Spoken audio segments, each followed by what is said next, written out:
사람 누구든지 무엇인가 배우고 나면은 그것을 제대로 배웠는지 바로 이해했는지 점검을 받을 필요가 있습니다. 그것을 테스트라고 하는데 테스트를 통해서 잘못 알고 있는 부분을 우리는 수정을 하게 됩니다. 뭐를 잘못 알고 있었는가 그것을 발견하게 되죠. 그래서 테스트는 배우는 사람에게도 아주 필요하고 또한 가르치는 선생님에게도 매우 필요합니다. 내가 바로 가르쳤는가 그렇지 않은가를 테스트를 통해서 피차간에 알 수가 있는 것입니다.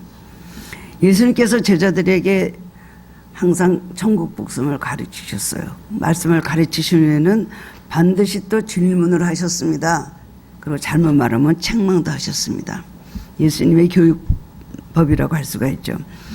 신앙인의 진짜 모습은 언제 알 수가 있습니까? 예배드리고 기도하고 말씀드릴 때 그럴 때는 누구나 다 똑같이 보입니다. 그러나 실생활 속에서 무슨 일에 부딪힐 때마다 그 사람이 무엇을 선택하느냐 어떤 행동을 하느냐에 따라서 그 사람이 정말 진짜 믿음의 사람인지 아닌지 알 수가 있습니다. 그렇기 때문에 주님께서는 우리에게 갑작스럽게 아주 힘든 일로 우리를 테스트하십니다. 그래서 진짜 믿음의 사람인가 아닌가 확인하기를 원하신다는 것입니다. 오늘 본문 바로 전에는 주님께서 오병이어로 5,000명 먹으신 엄청난 기적의 사건이 기록되어 있습니다. 오늘 말씀 바로 전에 오병이어의 그 굉장한 사건이 기록되어 있는데요. 예수님은 오병이어의 기적을 행하신 다음에 그 다음에 사람들이 말도 못하게 흥분하고 제자들도 흥분하고 들떡한 그런 가운데 있었습니다. 그리고 사람들은 예수님을 잡아서 임금을 삼으려고 했어요. 그래서 이제 저래가지고 이제 예루살렘으로 들어가시면 우리들이 임금으로 왕으로 삼아야겠다는 그런 마음을 가지고 있었습니다. 그때 예수님이 기도하시러 산으로 급히 올라가셨어요. 그리고 제자들 보고도 너희들 여기 있지 말고 빨리 배를 타고 갈릴리 호수로 건너가라 명령을 하셨습니다. 그래서 그 명령에 순종해서 막 흥분했던 그때 그 마음을 가라앉히고 얼마나 제자들도 놀랐겠습니까? 굉장한 충격을 받았을 겁니다. 그리고 나서 기분이 좋아했는데 예수님께서 빨리 배 타고 가라. 배를 타고 이제 건너가는데 얼마 지나지 않아서 갑자기 생각 밖에 풍랑이 굉장히 센 그런 비바람이 불어닥쳤습니다. 그때부터 제자들은 노를 젓기 시작을 하는데 얼마나 오랫동안 노를 젓냐면 9시간 동안이나 괴롭게 노를 저으면서 고생을 했다는 것입니다. 성경은 그때가 밤 사경이라고 기록을 하고 있는데요. 그 당시 유대인들은 밤 시간을 1경, 2경, 3경, 4경으로 나눠가지고 그렇게 불렀는데요. 사경이라는 것은 새벽 3시부터 6시까지가 밤 사경이에요. 그때까지 얼마나 힘든 시간을 괴롭게 노만 젓고 있었겠습니까? 우리 인간이 제일 힘든 것이 3시부터 6시래요. 그 전에 전 견딜 수 있고 6시 넘어서는 또 견딜 수가 있는데 3시부터 6시까지를 잠을 자지 말고 그때 깨어 있어라 그러면 다른 때 여러 시간 깨어 있는 것보다 훨씬 더 힘들다고 합니다. 그래서 하나님께서 우리에게 너 작전 기도해라 라고 하실 때 가장 세게 명령하시는 게 뭔 줄 압니까? 3시 기도를 해라. 밤 3시에 기도를 해라. 마귀가 제일 셀 때예요. 우리는 제일 약했고 굉장히 육신이 피곤할 때가 3시이기 때문에 3시에 기도하라고 나오는 사람은 알아봅니다. 이 집이 엄청나게 심각하구나. 그래서 그런 경험이 있었습니다. 그때까지 괴롭게 노를 저으면서 제자들은 거의 죽을 지경이 되었다는 것입니다. 그런데 예수님께서 산에서 기도하시는데 이 일을 멀리서 아시고 보셨다는 거예요. 예수님은 두 눈을 가지고 계시죠. 여러 눈을 가지고 계십니다. 한 눈은 하나님을 향해서 기도하는 눈이고 또 한 눈은 뭐예요? 제자들을 향하신 이 세상을 향하신 눈을 가지고 계십니다. 그런데 예수님께서는 다 알고 계셨어요. 근데 갑자기 예수님께서 구하러 막 찾아오시잖아요. 예수님 타고 뭐 오실 배가 있는 것도 아니고 어떻게 오십니까? 놀랍게도 예수님은 무리를 땅이라 걷듯이 저벅저벅 걸어오셔서 제자들이 있는 배에 오셨다는 겁니다. 제자들은 바람 때문에 무서워갖고 혼비백산에 있는데 갑자기 물 위에서 유령 같은 그런 모습이 나타나니까 너무나 무서워서 막 두려워하고 소리를 질렀습니다. 그때 제자들에게 예수님께서 즉시 말씀하시기를 안심하라 나는 두려워 말라라고 말씀하셨습니다. 그때 예수님께서 아직 배에 도착하시기도 전인데 성질이 급하고 그 그리고 담대한 베드로가 나섭니다. 그리고 예수님 보고 소리치기를 주여 만일 주님이시거든 나를 명하사 무리로 오라 하소서. 믿음이 이 사람을 이끄니까요. 제정신이 아니에요. 계속 제정신이 아닌 짓을 합니다. 예수님께서 베드로에게 오라고 하셨을 때 예수님을 바라고 무리를 몇 걸음 걸어서 걸어갔죠. 근데 바람을 막 보니까 물결을 보니까 갑자기 두려워져 가지고 물속으로 빠져버리고 말았다는 것입니다. 그때 또 주님께 주여 나를 구원하소서. 그리고 또 소리치니까 예수님께서 즉시 손을 내밀어서 그 베드로의 손을 붙잡아 주시면서 믿음이 적은 자여 왜 의심하였느냐 하시고 베드로와 함께 배에 오르셨다는 거예요. 예수님 보고 똑바로 걸어갔으면 아마 무리에서 예수님과 끌어안는 극적인 장면이 나타났을 것입니다. 그렇지 않았겠습니까? 아니면 예수님께서 수고했다고 악수를 해도 주셨겠죠. 근데 아까운 시간을 놓쳤습니다. 그래서 갑자기 예수님과 제자들 같이 오르고 배에 함께 오름에 바람이 그쳤다 그랬어요. 그때 배에 있는 제자들이 예수님께 다 절하면서 말하기를 진실로 하나님의 아들이로소이다 하더라. 이것이 오늘 본문의 드라마틱한 본문의 내용이 바로 이것입니다. 오늘 우리도 풍랑이나 밤바다 같은 이 세상을 살아가고 있습니다. 아니라고 말할 수 있는 사람 있을까요? 한 번도 나는 그런 경험이 없습니다 라고 말할 수 있는 사람 한 사람도 없습니다. 이 세상의 풍랑을 만났을 때 그런 풍랑 속에서 우리 그리스도인 우리는 어떻게 해야 될까요? 오늘 말씀을 통해서 여러분 깨달음을 얻고 은혜를 나누기를 원합니다. 첫 번째로는 주님은 풍랑을 통해서 우리가 인생이란 것 어떤 것인가를 알기를 원하십니다. 24절 말씀을 보면 배가 이미 육지에서 술이나 떠나서 바람이 거스름으로 물결을 말미암아 고난을 당하더라 그랬습니다. 우리 인생은 고해라고 그러죠. 거친 밤바다를 항해하는 것과 마찬가지입니다. 좀 순탄하게 사는 사람도 있겠지만 고통 중에 사는 사람, 특별히 믿음의 영웅들 성경을 보면 어떻게 인생이 이런 고난을 당하고 살 수가 있을까? 그리고 그런 힘이 어디서 왔느냐? 인생을 그렇게 극복하고 승리할 수 있었던 힘은 하나님께로부터 주신 것이라는 것을 우리는 성경에서 깨닫게 됩니다. 우리가 순탄하게 흘러갈 때도 있지만 앞으로 한 발자국도 더 나갈 수 없는 극한 상황에 역풍이 불어올 때 우리는 이렇게 시달리게 됩니다. 긴 시간 괴롭게 노를 젓는 것 같습니다. 여기서 물결이라고 표현된 단어를 분석하면 큰 파도가 쉴 새 없이 끊임없이 몰아치는 상태, 물결이 막 흔들리듯이 우리 삶에 계속해서 안정이 되지가 않고 불안하고 두려운 상태가 계속되는 것을 말하는 것입니다. 풍랑 가운데 놓여있는 제자들은 해산하는 여인의 고통 가운데 고함을 지르는 것 같은 인간의 한계점에 처하게 되었습니다. 이 사람들은 누굽니까? 물론 아닌 사람들도 있지만 특별히 수제자였던 베드로와 야고보, 요한은 어부 출신입니다. 갈릴리를 너무나 잘 알고 있는 사람들이에요. 지형을 잘 알고 갈릴리 기가 어떤지 너무나 잘 알고 있었던 사람. 어렸을 때 갈릴리에서 태어나서 베세다 사람들어서 거기서 뼈가 굵은 어부들입니다. 그럼에도 불구하고 이런 일을 당하니까 또 극한 상황에서 고통을 당하는 거예요. 야, 오늘 불어온 이 광풍은 정말 내 힘으로 어떻게 할 수 없구나 라는 생각을 하고 굉장히 두려워하고 충격을 받았을 것입니다. 한밤중이라는 말이 있는데 한밤중이라는 말은 희망을 찾을 수 없는 인생들의 캄캄하고 절망스러운 모습을 말하는 것이죠. 한밤중. 성경에는 한밤중에 기적이 일어난 적이 참 많이 있습니다. 사도행전 16장 말씀에도 보면 바울과 실라가 빌립보 감옥에 갇혔습니다. 누명을 쓰고 옷을 벗기고 망신을 당하고 매를 맞고 그 다음날 감옥에 갇혀서 깊은 착고에 갇혀서 묶여 있었죠. 한밤중이 되었는데 그들이 찬송하고 기도했다 그랬습니다. 여러분 우리가 한밤중을 지나가지 한밤중에 기적이 일어나는 시간입니다. 왜 예수님은 9시간 동안이나 제자들이 노를 젓고 고생할 때까지 두고 보셨을까요? 예수님이 우리가 고통당하는 거 이거 모르십니까? 몇 년째, 십수년째 이런 삶의 연속으로 고통당하는 걸 주님께서 모르고 계십니까? 어떻게 해서 그냥 노를 저으면서 여기까지 왔는데 이제는 끝날래나 보다 내 인생이.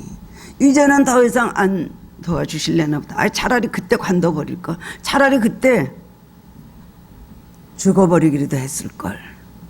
이렇게 돼서 될 거 왜 그 고생을 이렇게 하면서 지금까지 왔을까라는 생각이 들 때가 있습니다. 그 한밤중입니다.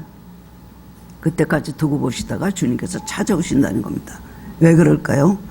우리가 편안하고 우리 힘으로는 할 수 있는 이런 여력이 있을 때 이루어지면은 우리 인간은 간사해서 응답받고 난 다음에 주님께 영광 안 돌립니다.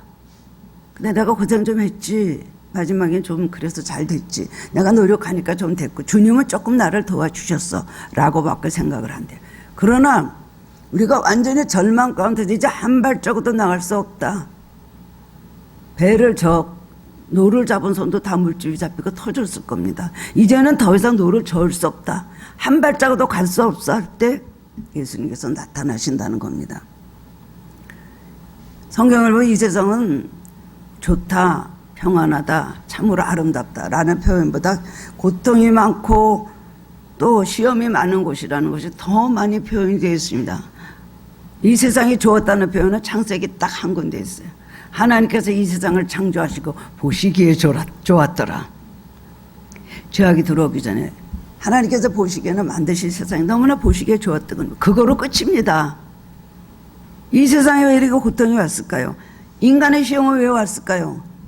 하나님 탓을 하죠. 하나님이 왜 만드시고 왜 인간에게 이런 고통을 주시고 오늘날 나에게 왜 이렇게 하시는가. 그렇게 말씀하시는 그리스도인들이 의외로 많이 있더라고요. 하나님이 이렇게 하셨다 그래요. 잘 될 때는 하나님이 안 나오고 자기가 나오죠. 인간의 고통은 왜 왔을까요? 에덴 동산에서 범죄함으로 인해서. 그렇기 때문에 그때부터 죄가 들어오고 사탄이 들어와서 우리 인생은 이렇게 불행하게 된 것입니다. 우리가 고통당하는 끊임없이 마귀가 우리의 죄를 타고 와서 우리를 그 죄라는 그 줄을 붙잡고 우리에게서 떠나가지 않고 우리를 쓰러뜨려고 하는 것이에요. 죄를 짓고 있는 한 사탄이 나갑니까? 우리에게서 손을 놓습니까? 죄를 짓고 있는 우리들이 회개하지 않으면 사탄이 어떻게 손을 놓고 떠나갈 수가 있겠습니까? 특별히 시편 34편 19절의 말씀 보면은 의인은 고난이 많으나 여호와께서 그의 모든 고난 가운데서 건지시는도다. 의인이 고난이 많다 그랬어요. 의인이 고난이 없으려고 믿음 생활하는 거 아닙니까? 우리가 생각하고 좀 이해가 안 되는 말이지만 이것이 사실이에요. 왜냐하면 우리는 의롭게 살려고 하기 때문에 세상에 아까 부딪히는 일들이 세상 사람보다 훨씬 많이 있습니다. 아까 싸워야 됩니다. 세상의 유혹을 따라가면 안 됩니다. 하나님 말씀을 따라가야 될 때 그렇기 때문에 우리는 부단히 정말 전쟁을 치러야 되는 사람들이기 때문에 신앙의 사람들은 굉장히 고난이 많은 건 당연한 것입니다. 사람들은 자기가 잘되고 형통할 때는 이 세상에 살만한 세상이다. 한번 살아볼 만하다라고 생각을 합니다. 그리고 충분히 행복하고 멋진 인생을 살아갈 수 있을 거라고 생각을 합니다. 그러나 인생은 인간의 뜻대로 계획대로 자기의 기대대로 생각대로 되어집니까? 갑자기 인생의 거친 풍파가 불어오고 시련 속에 마라의 쓴물을 마시기 시작합니다. 일초일도 모르는 것이 우리 인생입니다. 그래 아침에 가족들이 헤어질 때도 그래 잘 다녀오세요. 저녁 때 만나자. 그래 잘 다녀올게. 나간 남편이 전화 오잖아요. 세상 떠나갔다. 이런 세상입니다. 맑은 날보다 비바람이 불고 흐리고 어두운 날이 더 많습니다. 오늘날 불어온 태풍은 소중한 모든 것을 다 빼앗고 삶의 방향을 바뀌어버리기도 하고 파손시키기도 합니다. 이 말은 우리의 삶을 비관하고 부정적인 시각으로 보라는 뜻이 절대로 아닙니다. 그렇기 때문에 이 세상은 살만한 세상이 아니다. 그렇기 때문에 이 세상에서는 아무것도 기대하지 마라. 염세주의 같은 그런 말이 아니죠. 뭐 오래 살 필요도 없고 적당히 살다가 그런 종말난 자들이 하는 그런 뜻이 아닙니다.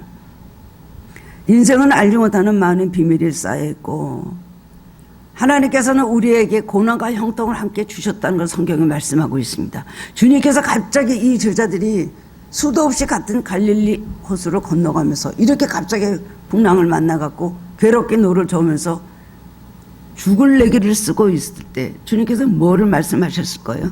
너희 힘으로 되는 것이 아무것도 없다. 그리고 좀 전에 오병의 기적을 보고 흥분하고 우리 예수님이야, 우리 스승님이라고 저분이 라고 얼마나 자만했겠습니까? 그런 것을 보면서 예수님이 인생이란 거 그런 것이 아니라는 것을 말씀해 주시는 거예요. 우리는 고난이란 것이 신앙 성장에 유익한 것이고 하나님 나에게 그것을 주신 것도 무슨 선한 뜻이 거기에 숨겨 있다는 것을 인정하고 범사에 감사하고 무조건 순종하며 살아라는 것을 가르치고 있습니다. 우리가 예수님이다 고난이 없다라고 절대 말씀하지 않았습니다. 고난 가운데 너희들은 어떻게 고난을 헤쳐나가며 고난을 어떻게 이해하고 해석하며 고난 가운데 너희들이 어떻게 신앙에 많은 유익이 있고 성장이 있어야 된다는 것을 말씀해 주신 거예요. 이것이 그리스도인과 비그리스도인의 차이가 바로 거기에 있는 것입니다.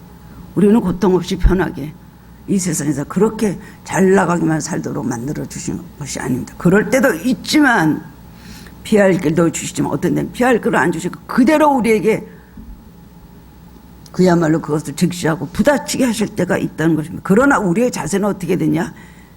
인생이란 것은 하나님 뜻 안에서 내가 살아가는 것이 이것이 중요한 것이고 어떤 경우를 당해도 나는 감사하며 하나님 선한 뜻을 신뢰하면서 사는 것 끝까지 믿음을 지키는 것 이것이 중요하다는 것을 말씀해 주고 계시는 겁니다. 그런데 믿음 안에서 훈련되고 연단이 안 된 사람들은 시험을 당할 때는 현실만 보고 낙심하고 원망하고 불평하고 그 다음에 쓰러지고 절망합니다. 영원하고 완전한 행복은 이 세상에 없는 것입니다. 훈련이 안 된 사람들, 연단이 안 되는 사람들은요 조금 나가면 막 좋아하다가 그 다음에는 접시물에도 빠져요.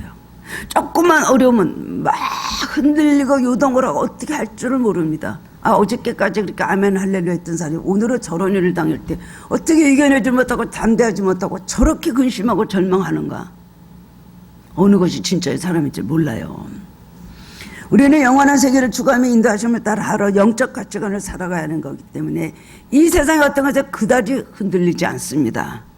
믿음으로 모든 걸 이겨내고 풍랑을 이기고 바람을 끄적했던 예수님과 같이 우리도 그런 삶을 살아야 된다는 것입니다. 2003년도에 매미라는 태풍이 있었죠. 이번에 보니까 사라오 태풍하고 매미 태풍하고 이제 온다는 내일 모레 그 태풍하고 제일 아주 역사에 굉장히 큰 태풍이라고 그렇게 말을 하고 있는 걸 보았습니다. 매미의 영향으로서 어떤 40대 아주머니가 두 딸을 잃었습니다. 아니 대구 지하철 참사로 잃었습니다. 얼마나 하루아침에 지하철에서 엄마 사랑해 하고 전화 끊고 죽었잖아요. 그래서 그 엄마는 두 딸을 잃고 너무 슬퍼갖고 눈물 속에 세월을 보내고 있다가 매미를 만났습니다. 그 매미 때 죽은 거예요. 그래서 그 남편이 혼자 빈소를 지키면서 넋이 나가 있는 것을 기사를 본 적이 있었습니다. 여러분 이 세상에 이런 일들이 일어나고 있는 세상입니다. 이런 불행한 얘기는 이 세상에 너무나 많죠. 지금 전 세계적으로 지금 이 자연재해 때문에 난리 아닙니까? 얼음이 얼었던 곳에 그 다음에는 막 홍수가 나고 미국의 데스밸리라는 사막 지역은 물이 없기면 섭씨 45도 이상 되는 그런 곳 아닙니까? 거기에 먼저 홍수가 나서 다 막 완전히 물이 빠졌다 그러더라고요. 전 세계적으로 유럽은 지금 감으로서 땅이 다 쩍쩍 갈라지고 산불이 나고 목욕도 하지 마라. 애들한테도 그냥 샤워하지 마라. 정부에서 그렇게 말하고 있더라고. 잘 살던 유럽이 그렇습니다. 그 뉴스 보니까 파키스탄에서 홍수가 나갖고 지금 국토의 3분의 1이 물에 잠겼더구만요. 저 나라는 뭘 믿냐? 이슬람. 그럼 이슬람만 믿는다고 그럴까요? 꼭 그렇다고 볼 수는 없죠. 하나님은 악인과 또 의인에게 똑같이 햇빛과 비를 주시는 분이십니다. 그런데 먹을 것이 없어갖고 막 물도 없고 먹을 것도 없어갖고 이렇게 비닐을 붙여놓고 그 안에서 부모하고 애기들하고 같이 있더라고요. 어떤 할머니가 막 절규를 하는데 아무것도 먹을 수 없는 이런 상황에서 이 저주의 끝은 무엇입니까? 이 저주 다음에는 뭐가 옵니까? 막 부르짖는 거 위에서 잠깐 보고 얼마나 마음이 아팠는지 모릅니다. 이 세상은 이런 세상입니다. 지금 또 흰남농가 하는 태풍이 올라온다고 지금 말도 못하게 지금 우리가 긴장을 하고 있습니다. 긴장할 때는 어떻게 해야 될까요? 기도해야 됩니다. 기도해야 됩니다. 어떻게 이거를 어떻게 태풍을 막습니까?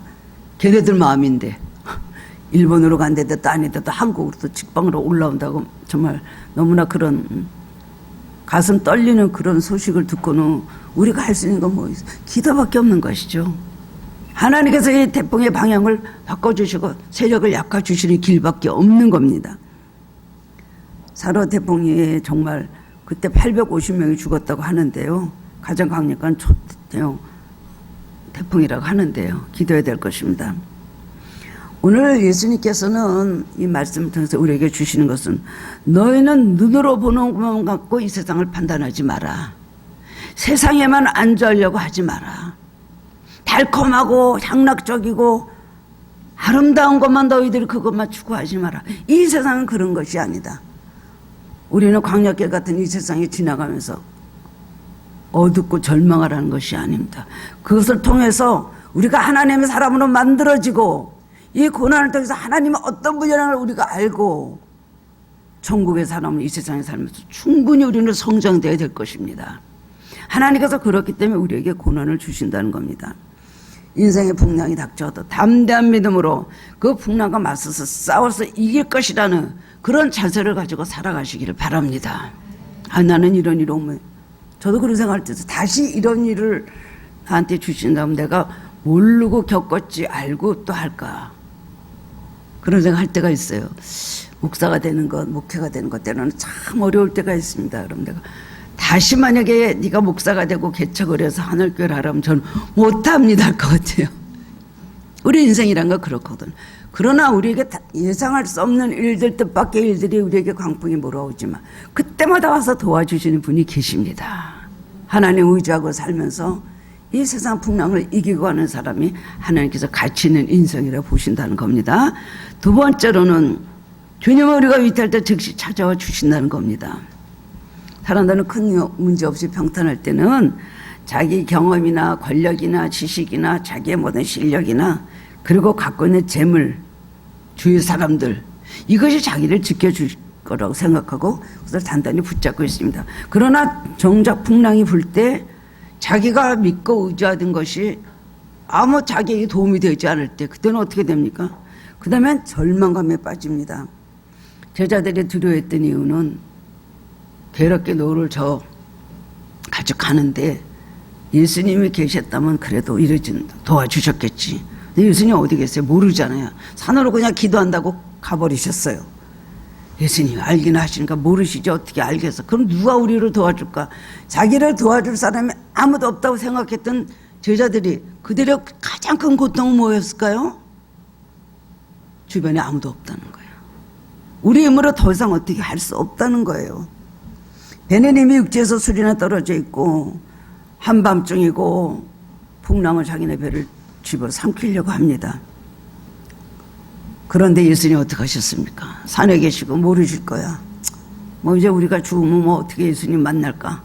금방 오병이의 기적을 보고 예수님이 어떤 분이신가를 알았으면서도 불구하고 예수님 모르실 거야 라고 생각했다는 것입니다. 그런데 어떻게 하셨어요? 예수님께서 갑자기 물 위를 저벅저벅 걸어오신 거예요. 풍랑을 만날 때마다 절망하고 호동되는 믿음 없는 우리의 모습이 바로 이런 모습입니다. 주님이 일하시는 것을 여러 번 체험하고도 너무나 많은 간정이 있고도 예수 믿는 것은 받은 증거 많도다. 찬송을 끝도 없이 부르면서도 막상 비슷한 어려움이 다시 또 닥치거나 더 큰 어려움이 닥치면은 갑자기 흔들리고 저도 그럴 때가 얼마나 많이 있는지 모릅니다. 그리고 예전에 하나님께서 나한테 어떻게 하셔? 어떤 나에게 주신 일들이 그런 간정을 쭉 일부러 막 이제 생각을 해봅니다. 처음에는 성경 말씀을 자꾸만 이제 야곱의 얘기, 다윗의 얘기, 뭐 이런 위기를 당한 사람들의 뭐 고통당할 때 그 성경을 막 찾아갖고 읽어요. 그거는 그 사람들 얘기지. 가만히 있다. 내 삶에 하나님께서 어떻게 역사하셨는가? 내가 얼마나 많은 기적을 체험하고 지금까지 왔는가? 생각을 해보면요. 이까지쯤이야. 주님은 죽은 자도 살리셨습니다. 병든 자를 고치셨습니다. 그런 걸 보고도 제자들은 주님은 산에 계시기 때문에 우리를 모르실 거라고 생각을 했다는 것입니다. 괴롭게 노젓는 것을 보시고 주님은 그들을 구하러 오셨습니다. 그런데 오셔서 안심시켰다는 거예요. 이 제자들은 갑자기 주님이 나타나니까 여기다 또 설상가상 유령까지 나타났구나. 귀신이라 보고 소리를 막 지르는 거예요. 예수님께서 보실 때 기가 막혔을 거예요. 두려움에 빠진 제자들을 찾아와서 즉시 하신 일이 뭐예요? 즉시 하셨다 그랬어요. 27절 보면 안심시키는 일이었습니다. 나니 두려워하지 마라. 안심하라. 나니 두려워하지 마라. 말씀을 하셨습니다. 그때 이제 베드로가 물속으로 들어가면서 예수님 보고 나도 한번 걸어보겠습니다. 오라 그러십시오. 오라고 말씀하셨어요. 그때는 주님 보고 몇 발자국 하다가 또 물결이 막 밑에서 흔들리니까 갑자기 그냥 물에 빠졌어요. 그때 또 주님은 또 즉시 31절에서도 즉시 27절도 즉시 31절도 즉시 주님은 즉시 손을 내밀어서 베드로를 물에서 꺼내주시면서 믿음이 없는 자 왜 의심하냐고 말씀하셨다는 겁니다. 우리는 주님이 즉시 하신다고 생각 안 하는 게 문제입니다. 그렇죠? 9시간이나 노절 때까지는 뭐 하시다가 갑자기 즉시라고 성경을 표현할까요? 우리가 고난당하는 것 우리에게 참으로 이게 오랜 시간 걸리는 것 같지만 막상 때가 돼서 우리를 정말 도와주셔야 할 때는 즉시 나타나서 도와주신다는 겁니다. 아무 때나 즉시가 아니에요. 아무 때나 막 도와주는 거죠. 그 고난 가운데 우리가 성장하고 주님이 어떤 분인가 알고 세상을 바라버리고 나를 믿고 있던 두리번거렸던 내가 이 고난을 통해서 주님을 바라보고 주님을 의지하는 믿음으로 설 때에 그리고 더 이상 어떻게 갈 수 없는 한계 상황에 처했을 때 주님은 즉시 오셔서 우리를 도와주신다는 겁니다. 주님은 즉시라고 말하시면 우리는 즉시라고 말 안 하죠. 감사하지 않습니다. 기왕 그렇게 할 거면은 좀 일찍 도와주시지. 왜 이제 나타나셨습니까? 할 수가 있겠죠. 모든 때와 모든 상황은 주님께서 결정하십니다. 나에게 그런 연단이 필요하고 또 나에게 그런 모든 시련이 필요하면 그런 걸 주시겠죠. 어떤 건 너무 쉽게 해결해 주시고 어떤 거는 너무나 오래가게 하시는 거예요. 왜 그러시냐? 하나님 뜻 가운데 있고 우리는 나중에 그것을 알게 될 것입니다. 베드로가 이렇게 막 그냥 베드로가 당황했겠죠. 배를 타고 갈 때 자기가 제일 수장인데 거기서 그냥 당황하니까 괴롭게 놀리는데 제일 고생을 했겠죠. 그때는 믿음의 사람이 아니었습니다. 근데 갑자기 예수님 우리로 걸어오시는 걸 보고 베드로 속에 있던 진짜 믿음의 사람이 나타난 거예요. 나도 걸어볼까? 주님이 오라고 하시면 나도 걸을 수 있지. 금방 막 괴롭게 놓아줬고 당황했던 베드로가 예수님 보고는 금방 나도 한번 걸어보겠다. 이게 믿음의 사람입니다. 우리 안에서는 괴롭게 노를 좀 어쩔 줄 모르고 고난당하다가 어느 날 갑자기 주님을 보게 되면 일어나게 되는 거예요. 나는 일어설 수 있다. 저는 이제 만약에 다음 달에 어려운 일이 있다. 그런 여러 가지 이제 다 내가 감당할 수 있을까라는 생각을 할 때 걱정이 되잖아요. 그러면은 밤에 꼭 자기 전에 결론을 내리고 자요. 이렇게 막 갈등도 느끼고 걱정을 하다가 진짜 사람이 나는 거예요. 한 달을 하나님을 의지하자. 죽어라고 기도하자. 죽어라고 말씀을 빵꾸나도록 외우고 그 말씀을 가슴에 새기고 있자. 말씀 붙잡자. 길게 잡을 거 없어요. 석 달, 6개월, 1년 잡을 거 없어요. 한 달만이라도 우리가 주님과 정말 가까이 하고 붙잡으면 주님께서 도와주십니다. 한 달이 우리에겐 긴 시간 같지만 그렇지 않습니다. 주님께서 딱 즉시 나서 우리를 도와준다는 걸 믿으시고 그때 뭐예요? 우리 두 가지 마음이 있을 때 하나님을 의지하고 가겠다는 건 뭐예요? 진짜 믿음의 사람이에요. 우리 안에는 두 사람이 있는데 여러분 진짜 믿음의 사람을 붙잡으시기 바랍니다. 그 사람이 인도하는 대로 가시기를 바랍니다. 무리를 걸을 수 있다 자기도 생각했던 이 베드로는 진짜 믿음이 나온 거예요. 근데 금방 또 발을 내려다 보니까 바람을 불고 물결이 흔들리더라니까 무서워서 빠져버리고 말았거든요.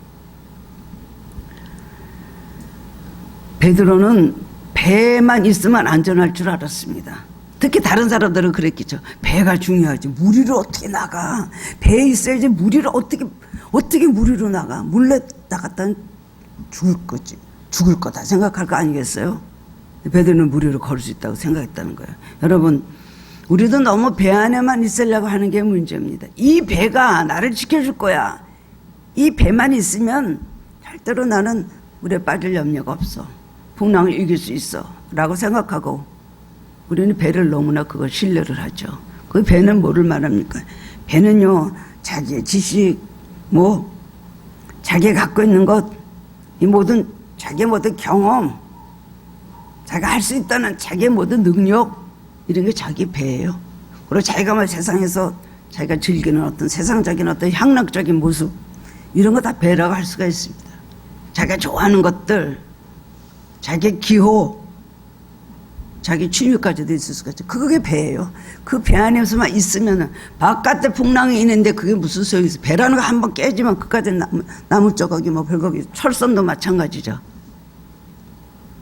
우리는 너무 배를 믿는 것이 문제인 것입니다. 우리는 배를 보지 말고 주님을 봐야 됩니다. 항상 배에 안주하려고 그러고 내가 갖고 있던 이것만 배 안에 있으면 나는 행복한 삶을 살 수 있다. 이것은 바로 비실현성의 생각인 걸 우리는 알아야 되는 것입니다. 우리가 너무 이 세상에 그런 세상에서 만든 배 안에서 우리는 여기서 다 이거 피고 저거 피고 온갖 살리살이 다 피고 거기서 즐겁게 살지만 주님께서 보시고 그건 아무것도 아닙니다. 풍랑일 때 우리는 뭘 봐야 돼요? 주님 바라봐야 돼요. 여러분이 배 안에서 아무것도 많은 거 가지고 남들이 부러워하는 그런 배를 가졌었다 할지라도 안전한 배를 할지라도 풍랑이 와서 견딜 수가 없으면 여러분 아무 소용이 없는 것입니다. 우리 세상 바라보지 말고 주님 바라보시기 바랍니다. 나도 바라보지 말고 나도 자신하지 말고 내가 가지고 있는 것, 내가 소유한 것, 내가 성취한 것 그거 의지하지 마시기 바랍니다. 인생이란 그런 것이 아니기 때문에 우리가 올바른 목표를 가지고 살아가야 되는 것입니다. 아마 베드로는 훗날 이 경험을 많은 사람들에서 여러 번 간증했을 것이라는 생각이 듭니다. 뭐라고 간증했을까요? 주님 바라보니까 걸어갔어 몇 발자국. 그냥 밑을 내려다보니까 내가 그때 물결을 보고 완전히 물에 빠져 주님이 날 건져주셨지. 이거는 비유적인 말씀이지만 아마 베드로는 어려움을 당할 때마다 내가 그때 주님 바라보니까 물 위로 걸었다고. 내가 이렇게 고난을 당하고 복음 전하다 이렇게 많은 어려움을 겪지만 내가 주님 바라보면 난 물 위로 걸을 수 있어. 그런 스스로에 대해서도 그런 간증을 하고 사람들에게 그런 간증을 하지 않았겠습니까?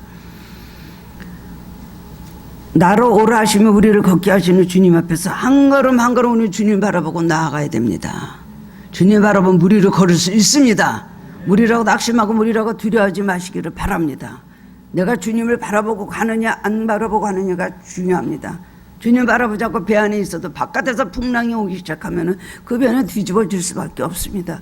그러나 주님께서 앞에 계신 주님, 우리를 도와줘 오는 주님 바라면서 우리가 걸어갈 때는 물이 아니라 어떤 물 가운데도 불 가운데도 하나님께서 우리를 지켜주시겠다고 약속을 하셨습니다. 그때 배에 있는 사람들이 예수님께 나와서 절하며 이르되 진실로 하나님의 아들이로소이다. 아까 오병의 기적을 봤잖아요. 그때는 아마 메시아가 될 자격이 있다라고 봤을 것입니다. 근데 이제는 주님이 물 위로 걸어오시고 그 다음 배에 오르시니까 그 다음에는 풍랑이 잠잠해졌다 그랬죠. 그거 보고 제자들이 너무나 많이 놀라고 정말 하나님의 아들이십니다라고 고백을 하였습니다. 어느 종교에도 사람이 물 위를 걸었다는 이야기는 없습니다. 예수님만이 물 위를 걸었다는 이야기가 성경에만 나오는 것입니다. 사람들은요 예수님을 완전히 정치적인 메시아로 추대하려고 했어요. 제자들도. 그리고 예수님 따라가면 나는 이제 우리들은 이제 출세다. 주님께서 그걸 원치 않으셨습니다. 주님이 생각하시는 것, 판단하시는 것, 주님께서 말씀하시는 것 우리가 생각하고는 전혀 다른 것이죠. 주님은 산으로 가셔서 하나님을 바라보셨습니다. 오늘도 우리 어려움 겪을 때 주님을 바라보고 기도하는 사람이 되어야 되는 것입니다. 그리고 우리는 이런 많은 어려움 여러 가지 간증을 통해서 주님이 우리의 구세주인 걸 고백하기 원하십니다. 너희는 나를 누구라 하느냐 말씀하셨죠. 주는 그리스도이시 살아계신 하나님의 아들이로소이다. 우리가 이것을 믿지요. 나를 도와주시는 분이에요. 나를 잘 되게 해주시는 분, 나를 좀 이렇게 복 주시는 분이에요. 이런 예수님이시지만 그것이 아니라 예수님 바로 하는 거. 예수님 나의 죄를 사하시고 우리를 구원하신 구세주입니다라는 고백이 있어야 되는 것입니다. 마지막으로 세 번째로는 예수님은 기도하시다가 제자를 찾아오셨다는 건 예수님의 삶을 철저하게 기도하는 삶을 사셨던 분입니다. 사람들은 예수님을 보고 오병의 기적을 행한데 메시아가 왔다. 드디어 우리는 살 길이 열렸다. 그가 더구나 갈릴리에 왔다. 나사렛 예수가 왕이시고 메시아다. 그리고 로마의 모든 식민지에서 우리나라를 독립시키시고 우리에게 자유를 주실 것이고 우리에게 모든 생활의 민생과 문제를 해결해 줄 것이다. 무정부패가 사라질 것이다. 그래서 다윗과 솔로몬과 같은 왕국이 이제 우리들에게 있을 것이다 라고 믿고 있었습니다. 그래서 예수님 임금을 떠받들려고 했죠. 제자들은 또 어쨌습니까? 제자들은 또 이제는 우리를 좌의정 우의정으로 만드시고 우리는 이제 벼락출세하게 됐다 생각도 기분이 좋았다는 것입니다. 이것은 예수님이 원하시는 바가 아니셨습니다. 예수님께서 득지 재책을 세우셨고 또 즉시 2절 22절 처음에 나온 말씀 보면 예수께서 즉시 제자들을 재촉하사 제자들이 군중 속에 있다가는 크게 굉장한 귀살들도 오염이 될 것이고 무슨 일이 벌어질 거다 생각하고는 즉시 떼어내서 배를 타고 앞으로 가라고 건너가라고 말씀을 하신 것입니다. 예수님이 이렇게 사람들에게 굉장한 환영을 받으시고 엄청난 호의를 사람들에게 받으셨습니다. 인기가 하늘을 찌를 정도였어요. 그때 예수님 뭐 하셨어요? 겟세마네 동산에 가실 때 하고 똑같은 모습으로 기도하러 가셨다는 겁니다. 산으로. 여러분 고난당할 때 어려움당할 때 시험당할 때 기도하는 건 누가 못합니까? 그러나 우리가 정말 기도해야 할 때는 칭찬받을 때, 잘 됐을 때, 성공했을 때, 응답받았을 때, 축복받았을 때 그때도 기도해야 됩니다. 그래야만 넘어지지 않습니다. 항상 그러기는 너희 쉬지 말고 기도하라고 말씀을 하셨습니다. 그리고 기도만 하셨나요? 기도하면 되지 뭘 가서 도와주셔야 되나? 산에서 기도하시면서 저 제자들이 저 풍랑을 좀 거두어 주십시오. 기도했으면 아마 제자들이 또 편안하게 됐을지도 모르죠. 그렇게 됐겠죠. 그러나 예수님 그러지 않으셨어요. 기도하고 가서 찾아가서 제자들을 구해 주셨다는 겁니다. 우리도 기도만 하면 되지 뭐. 그 사람 위해서 기도하면 되지 뭐. 저 사람 위해서 기도하는데 뭐. 기도만 하면 우리는 다 돕는 걸 알아요. 그렇습니까? 그렇지 않습니다. 우리는 친히 가서 그의 고난에 동참하고 위로하고 그들을 도와주는 일까지 하는 것이 예수님의 삶이라는 것을 기억하시기 바랍니다. 기적이란 걸 이상하게 볼 것도 없고 별다를 것도 없습니다. 우리 기독교는 기적의 종교입니다. 기적을 체험 못하는 사람이 문제입니다. 우리가 예수 믿고 하나님의 자녀된 것도 기적입니다. 여러분 오늘 주님께서 여러분 고난당할 때 찾아오신다는 걸 믿으시기 바랍니다. 반드시 끝에 가서는 도와주십니다. 끝이 중요한 것이죠. 그러나 길게 연장하고 괴롭게 늦어는 시간이 길어지는 것은 이렇게 함으로 해서 하나님을 더 잘 알고 하나님을 더 잘 우리가 더 간절히 찾고 그리고 그 극한 상황에서 심각한 상황에서 위태로운 상황에서 하나님을 만날 때 우리 믿음이 크게 성장되고 주님이 어떤 분이신가를 정말 주님은 메시아십니다 하는 고백이 우리에게 나오게 하신다는 겁니다. 여러분 얼마나 힘든 밤바다를 여러분 노를 좋았습니까? 걱정하지 마시기를 바랍니다. 지나놓고 보면 잘 되면 진세월이 아무것도 아니에요. 다 옛말 한다는 말이 있죠.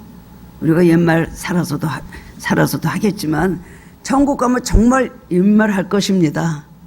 꿈꾼 것 같은 옛날 얘기를 한다는 거예요. 여러분 주님은 우리와 함께 하십니다.